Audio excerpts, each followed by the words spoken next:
There it is. And we are live. Hello, everybody. Welcome to Tuesday night with Ben and me. Say hi, Ben. Hi, Ben. So I have a question for you right off the bat, Ben. All right, we're going to get right into it, huh? I think we should. I'm curious because you're a real busy guy. You're always on the move. You're in a hotel right now. I How do am, you, yeah. right now, I know that you have backup. You've got Kat helping you out with your schedule and all that kind of stuff. But how do you personally deal with multitasking with all the things that you have to do? Well, you're right. We have an amazing team back at the office. People who who really care. There are 31 people there, Yeah, so that helps a lot. I mean, that's I get credit for a lot of things that I don't do. Uh, right. there are a lot of things that happen that I don't even know about, and I think that that's a good thing. For the most part, that you have people that you trust, and they understand the vision and what we're trying to accomplish in terms of taking care of our customers, and they Sure. execute those things. Uh, Sure. in fact, I'm not always the person who even replies to my messages. Obviously, sometimes that's just not physically possible. But as far as the multitasking goes, one, I work all the time. That's Yes, part you of it. do. But I enjoy it. I like what I do, and two, I'm attention deficit, so I thrive in that environment. I guess the more stuff going on, the happier I am. And I'm kind of out of my typical element right now. I don't know if I still have any sheetrock in my hair, but I'm actually out working on an install, which is something I don't really do much anymore. But it's kind of fun because I'm a tech nerd guy, and so I'm kind of back to my roots here. Right. My body's not as young as it was when I started in the industry, but my brain is enjoying the challenge of being out in the field. Jimmy's asking me to turn down the return feed. I don't know what that is. So I don't know. Does that mean my microphone's too loud, Jimmy? I don't know. The levels aren't high. Do I sound loud to you, Ben? No, you sound good to me. Yeah. I don't know what Jimmy is asking for. There's an echo, I guess. And I apologize for that. Which one of us is echoing? I don't know. But Jimmy's messaging me somewhere else, and I have like one screen, and I'm trying to look at. I don't know how to do that, Jimmy. You can yell at me We're all you not as want. good as John. We're just talking Well, heads. John yeah. is the real talent. Well, I tell you what. I'll take a moment to see if I can figure out how to do that. But I really don't know how to do that. I have no idea how to do that. I wish I did. That would be neat. But I totally don't. Howie says it's fine. So we're gonna go with Howie. All I right. will speak slowly. You turn down the return feed, Jimmy. Yeah, you do it. Yeah, you do it, Oh God, Jimmy. Jimmy, what? What, Jimmy? Hold on a second. I will get back to this in a moment. Turn your audio down on the second computer. Which is the first computer, Jimmy? I don't know. I have access to one computer, and it's mine. And I think Ben's on his phone. I am. Yeah. Is it all right? Yeah, you sound fine to me. Okay. I'm literally sitting in a hotel, as you can tell. Still rocking the install shirt and fresh off the job site. I just literally ran back into the hotel. So, I had a trying day, Ben, and that's why I brought up the multitasking. I've had so many different things thrown at me today. I've got a guy who wants me to tech out a campsite Halloween fright thing with lights and fog. I have somebody who wants to do something special with a school dance I'm going to be doing this weekend with PA and lighting and different equipment that I'm used to using, plus the different software that I'm used to using for playing the music. Blanca always wants things. I have the mobile DJ meetup who needs things from me. Jimmy, stop messaging me. And he's going to turn off just this thing, and then maybe he'll leave me alone. Um, tell me how you really feel, Brian. yeah, I'm just going to do it. I'm live, and I don't know what I'm doing here. So, anyway, um, It's a free show. it was a free show. That's right. So I've had a lot on my plate, and there's more. I haven't told you everything, but I can't focus on anything because I keep getting pulled in different directions. And I'm very envious of you because you have cats and others who help you. But Well, boy, it's trying sometimes. even with that, I'll say this though, you know, uh, you have to find that focus, and I think part of that, I said earlier, being attention deficit, uh, but I have a lot of defense mechanisms that I've built over a lifetime, almost OCD like tendencies to sort of compensate, because otherwise, I still have a lot on my plate, despite the fact that there are a lot of people, on our team that are, doing things that are delegated, but doesn't mean that my plate doesn't remain full. So I think that, here's what I would try to offer in terms of advice. Um, it reminds me of being a very young guy. I volunteer on a steam railroad. I drive steam trains for fun, Oh, fun. and these things are old. And I know you work on cars and restore cars, and that's a very cool thing. And so think about, like, a steam engine where you can't go get parts for it. They have to be maintained, and if a part needs to be replaced, it needs to be made. It needs to be machined. Right. And so maintenance is very important. And driving them is fun and it's great, but the maintenance is what was necessary to facilitate that. And so as a young guy, I was like 11 years old. I was kind of the first guy they'd nominate for any job they didn't want to do, and filling journal boxes and cleaning, parts was one of the jobs that I got. And when you start looking at all the journal boxes and lubrication points and all the things on a steam engine, overwhelming. You look at this giant locomotive, and the advice was just focus on this one, and then when it's done, go to the next one. That's the idea. And when it's done, go to the next one, and pretty soon the whole thing's done. Part of it is, one, I'm not sure I do a great job all the time. I know I definitely know I drop the ball sometimes, but you do the best you can to sort of lay things out, prioritize them, and then give things the necessary attention to get them done, and then move on to the next project, and delegate what you can. In fact, Right. Today I was talking to one of the other guys on the install, and I said, slow is fast. Let's take the time necessary to do this. Right. You're coming through like a robot. So I don't think oh, you're good. Oh, there you are. There. Now you are. Uh-oh. Yeah, who knows? It's live. Like you said, Ben, it's free, right? Free show. Yep. No, I mean, ideally, that's what I like to do. I like to take one thing at a time and do the task and complete the task and then move to the next task. Where I had a problem today, I think, and the reason I'm bringing it up is because as somebody who runs their own company and their own business, like any mobile DJ, they may experience this at times where you're doing something and then you get interrupted and put on another task. So you have to stop that task and start this one, and then you're interrupted again and you're asked to think about this other task, and you have to kind of process that. Then you've got two open tasks here. So yeah, it's ideal to be able to just do one and then move on to the next. That's how I can do things. It's just trying sometimes, and I think as people who run our own businesses, I don't think I'm alone there. I think a lot of people are feeling that. So I thought I'd bring it up. Absolutely. I have, if you look at my to-do list right now, it's literally several pages long. And I have hundreds of emails yet to be addressed tonight.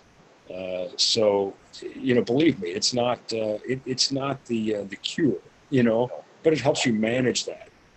If you don't ever get one thing done, it doesn't come off the list. Yeah. So you have to just do what you can. It's all you can do. It is all you can do, and prioritizing things helps too. As best you can. For example, I'll have a customer say, I'm looking for advice on this or that, and and they'll say, I'm looking to buy something in the next couple months. I say, awesome. I'm going to get back with you tomorrow. Yes. because this other guy needs something tomorrow, you know. Yeah. So I'm going to take care of him today, Yeah. and again, I'm not by any means perfect, not at all, not even close. I definitely dropped the ball. I think that's it's human, and That's and the best you can do then is try to pick it up. You know. right. Right. No, and you're absolutely right. And I think that's about as good as it gets. We just do our best. We try to prioritize. Well, I did that today, but in the process of explaining to all parties involved that I had to prioritize their particular task until later, I lost focus of my other tasks. So I threw in the towel today. I'm gonna try again tomorrow. We're gonna do a great job tomorrow, but at least we have a list of things that we can start with tomorrow. Speaking of my list of things to do, Ben, I mentioned that I'm going to be doing this event this weekend, and it's unique for me. It may not be unique for many of you, but for me, it's unique because it's for a homecoming, which in itself is unique. I usually do weddings. The homecoming is in a giant field house with 750 kids. So I thought it would be fun to post the question on Facebook. Hey, if you were going to be doing a homecoming for 750 kids, what PA system would you bring? Just to see how people were doing with this, see if they were underpowering things, seeing, kind of where their knowledge was on putting these types of things together. So, Ben, having said that, if you were a mobile DJ, not if you were a concert guy, but if you were a mobile DJ and you were doing events like Mm-hmm. this, what type of system do you feel like would be something that would handle the event and be relatively cost effective for you to own? Well, so I was a mobile DJ, as you know, for over 15 years, and it's not really a hypothetical question. Now, cost effective to own is that's where we get into a lot of gray area, right? Of course, Cost effective is relative, of and course. cost effective early in my career, it was different from cost effective later in my career. Right. And Well, I guess what I meant by that, and I don't want to make it too complicated of a question. What I meant by that is not something that is cost effective. What I meant by that is the most cost effective. So okay, if you have a list of things that will definitely work for the job. I mean, we both know that there are so many different things that would make this happen for us. If you had to choose off of a list of things that a person could purchase, what would be the thing that would do the job well, that would indeed be the most cost effective compared to, the other things that may be on that list of things that would work? Does that make sense?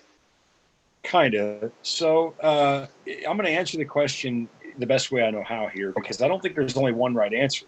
No, there's Uh, not. I think what I know now is about having enough rig for the gig. Yeah. And early in my career, 25 years ago, 26 years ago, I would have probably just used what I had. I would have probably done the gig or tried to do the gig with what I had Sure. because I didn't have any other options. Uh-huh. Now, of course, what I know is how much of a disservice that was. Did the kids still have fun? Maybe, probably, yes. I don't know. But, from an acoustic standpoint, I understand now what I didn't know then. So if I was to do a high school dance for 750 kids, I would say at a minimum, I would have a pair of dual 18s and, depending on the layout of the room, 2 to 4 quality tops. And again, the number of the tops would depend on the size of the room. It's not necessarily about having more, it's about having that, being able to display them for horizontal coverage. Yeah. Uh, you know, and I might even like to have more subs if I can. But that's what I'd say as a kind of a good starting point. And there's lots of options. You could have 4 single 18s or 2 dual 18s or whatever. But to me, I think that's kind of at a minimum, to do something like that and do it adequately. And Yeah. more is always better. More is always Oh, of better. course. No, I've But I've done this. I've done work for this school before, and most of the time when I've done work for them, it's been on a smaller scale. we're talking about 250 to 300 students in a small gymnasium. Mm-hmm. But this homecoming is huge. They have this big thing for it, and it's more kids. Now, the building is just, I'm going to guess it's 3 gymnasiums big, and it's got Oh, wow. lofty, huge ceilings. And I did it one other time. And when I did it, my friend David Ellsworth came with me, and we brought his ETX 12-inch tops. Mm-hmm. And we brought the only subs that we had at the time, which were the RCF 705As, which I know is on the small side, and they're Mm-hmm. the 15. But Mm-hmm. I felt the system did very well. It Mm-hmm. filled the room real well. Uh, I own an EKX rig. Mm-hmm. It's the EKX 12s and Mm-hmm. the EKX 15-inch sub. Now, I'm feeling like that's probably not enough for what I want to do. I'm probably going to be pushing that system too hard. Okay, You're gonna be asking a lot out of it for 750 people in a yeah, 3 gymnasium area. Yeah, no doubt. yes. Now, if I had a second set of EKX, maybe that would be good. Certainly the subs. I think that's where you're going to be. Although I think you're asking a lot out of a pair of those tops. Yeah, Uh, I you agree. know, but I guess we'll see. No, no, no. I'm not done yet. Okay. We are renting a set of ETX 12 tops because they worked perfect last time, and we're Yeah, gonna. they're a great top. They're a legit box. I did Arm DJs a couple of years ago. We did the jam session with 4 ETX 18 subs and just 2 ETX 12 tops. And doing live music is hard, harder on a system I think than DJ Yeah. music. And people said, "There's no way you're going to get vocals out. There's no way you're going to make this work." And I said, "Watch me," you know. Yeah. So, you know. I recall you saying it might have been at Mobile Beat years ago when you debuted that series. You described them as weapons grade. I remember Yeah. that. And They really are. I mean, they have DVX drivers and things in them, and they've just. I mean, they're 18 millimeter birch. They built those boxes well. yeah, no, it's a very powerful speaker. It's not something that I would use every week, every month, or even maybe every year. But when the situation arises and I do a large event, it's nice to know that I can rent something like Oh, that to absolutely. make it happen. Well, ETX is heavy. Heavier than some people care to carry. I think EKX is probably like that super sweet spot. Great bang for the buck. It's right in the price point that's appropriate. I think for most working DJs, it's a wood Sure. box, 15 millimeter birch, and it's a great size. I have a bunch of EKX 12s. I love those. They're very I use versatile. those all the time for exactly. Yeah.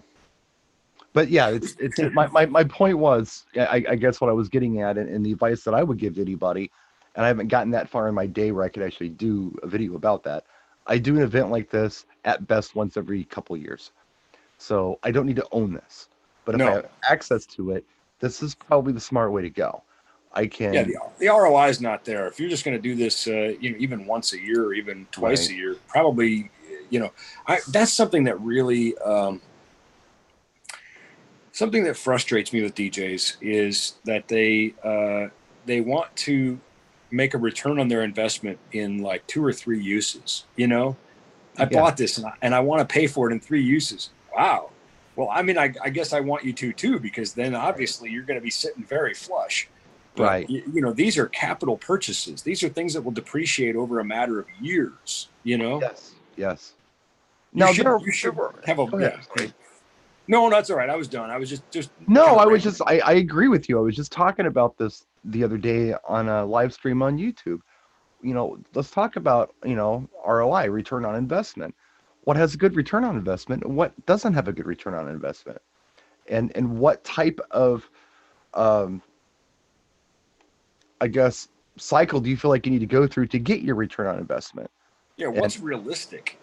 what I like, and this is for pretty much most things that I use, and we're talking wedding receptions.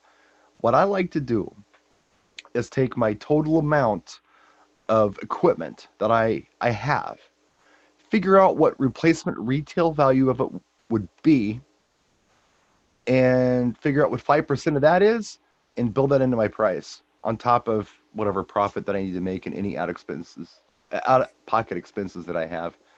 And that way, I feel like after 20 events, not only have I paid myself, but I've paid my equipment off, and now I can start profiting off of that equipment as well. Yeah, if you could pay for something in 20 events, that's pretty awesome. I think that's a reasonable timeline and still fairly aggressive. Yeah, Uh, that's a great metric. I think 3 is downright absurd. it is. Uh, in my world, we tend to work on longer timelines than that, but we're Right. dealing with a lot higher priced gear. Sure. So, Well, yeah, I'd it's love to pay for something at 20 gigs. That'd be amazing. well, I mean, if think about rental, I mean, you know all about this stuff. Most rental houses in Milwaukee, we have a place here called Select Sound, and to rent a PA from them or anything from them, on average, for this electronic stuff, you're looking at on an average of 10 to 15% of the retail value. That's the rental fee for this stuff. Oof! Wow, that seems So high. so if you're only going 5%, that's like a value to anyone, you know. I Well, mean, absolutely. you're not being obnoxious, and if you figure if a person has, I mean, even $4,000 worth of something. Let's say you Mhm. have $4,000 worth of speakers. 5% of that, if I'm doing my math right, isn't that like $200 per gig that you would add into your price? That's, to me, I feel like pretty reasonable, attainable as well. Oh, absolutely. I think so. Yeah. And again, still a fairly aggressive. You're going to use it for way more than 20 events, right? Right, and then you make Oh, money off of it. Yeah, right. Hopefully, you know. you should. But yeah, so that's where I agree. If you're doing something once a year or twice a year, it really probably doesn't make sense to own it. Right. Unless you're planning to build on that number. If you're saying, well, I got to get Yeah, the train out of the station, right. I've got to, I've got, you don't have to have 20 things lined up to justify buying it. Maybe you don't have to have any things lined up to justify buying it. You say, I'm going to buy it because then I'm going to market it. Yeah. Always a better plan than selling it and then deciding to buy it. Always Yeah. a better plan than telling the client you have something you don't. Right. Right. And yeah, Howie's saying that 5% is the value in Jersey. And Scott Carroll says I go 10% more for the rental. So he's doubling that. So he's essentially paying for his equipment after 10 events. That's really Well, and I good. think that's fair too, because if 5% is what you're charging when you use it, that the people you're renting it to, they're not going to use it as gently as you will. Oh no, this is what Scott's saying that he's personally doing with the equipment he brings out to his events. Oh, okay, all right. So yeah, I mean 10%. Anthony Woodruff in Germany actually turned me on to this. He was beating me up, telling me that I should do 10%, and I'm like, whoa, whoa, whoa, hold on a minute. That's gonna price me out of the market, I'm afraid. So I did the math at 5%, and it worked.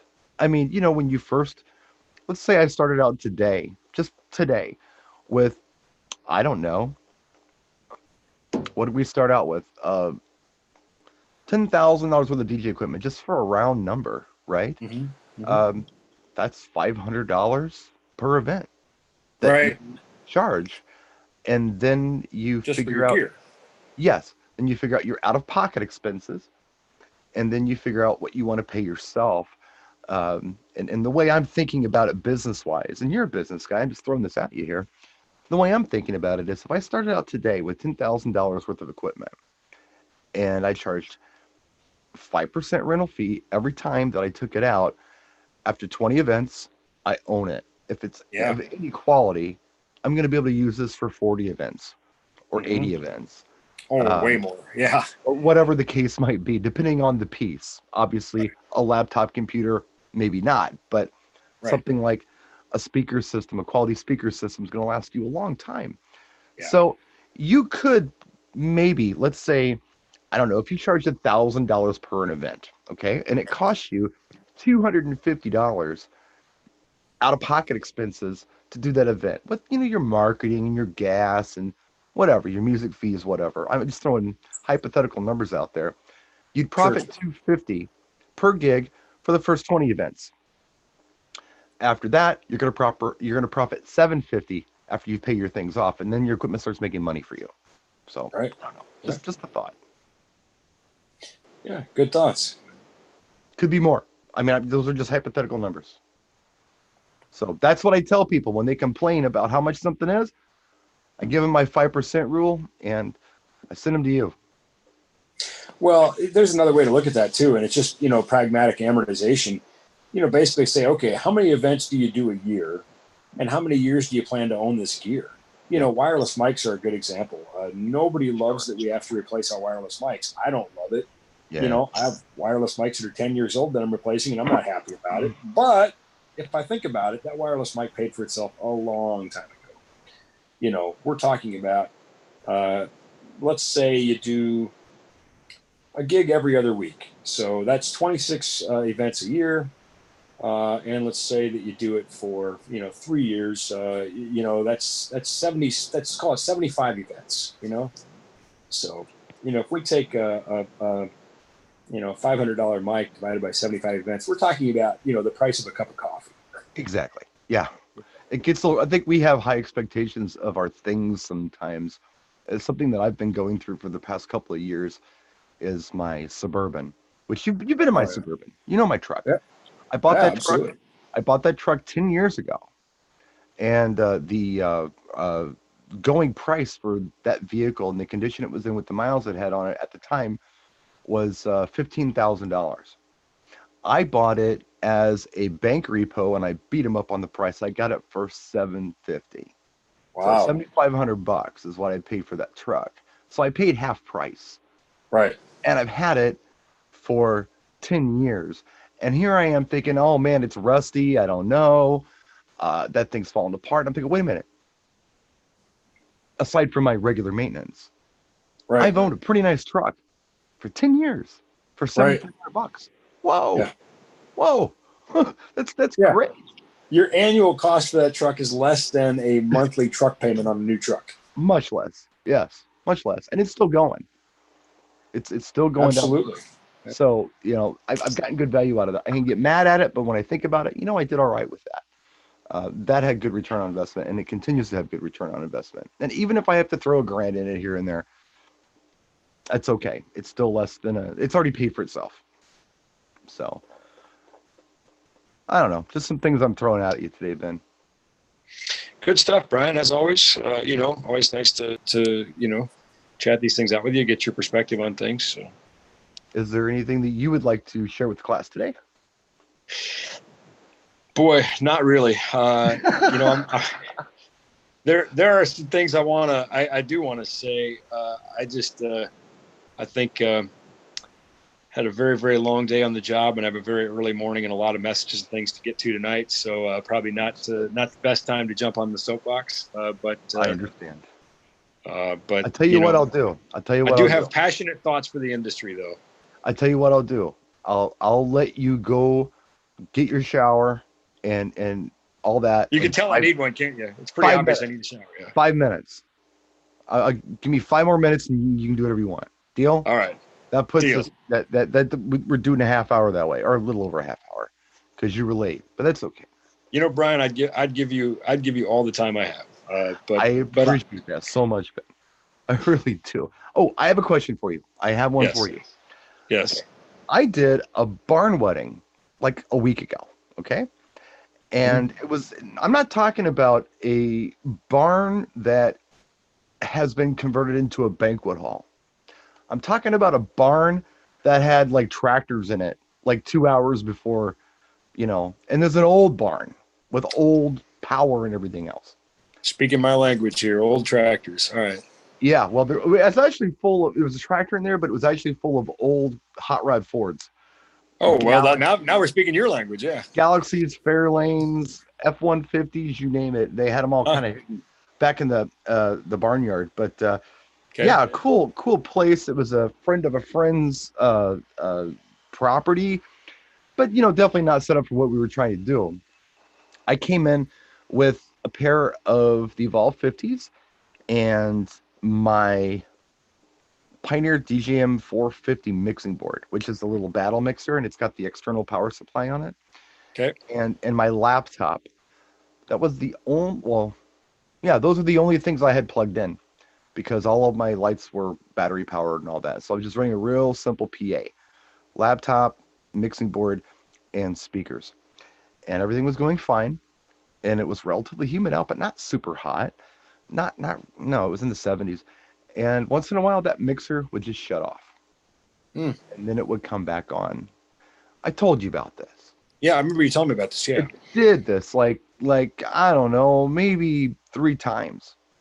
And I decided that either I've got a power issue or this thing is taking a crap. So the guy next door came over and he had a little portable generator. He says, "My generator's real good. You should put your system on this because I think you had a power problem with wiring in the barn." So I did, and it worked fine for a while. Then the mixer started going on and off again. However, this only lasts, it's like shut off and come back on immediately. It wasn't like it was before. Huh. And I know we had this conversation, but I thought I would just share this experience with the class because I haven't spoken of it publicly.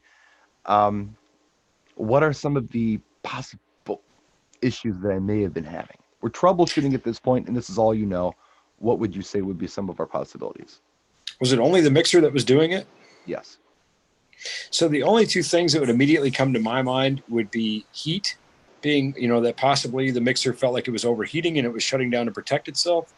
Or number two, that the mixer is beginning to fail. Now, that doesn't mean that it's outside the realm of possibility that the generator and the barn had suspect power. Right.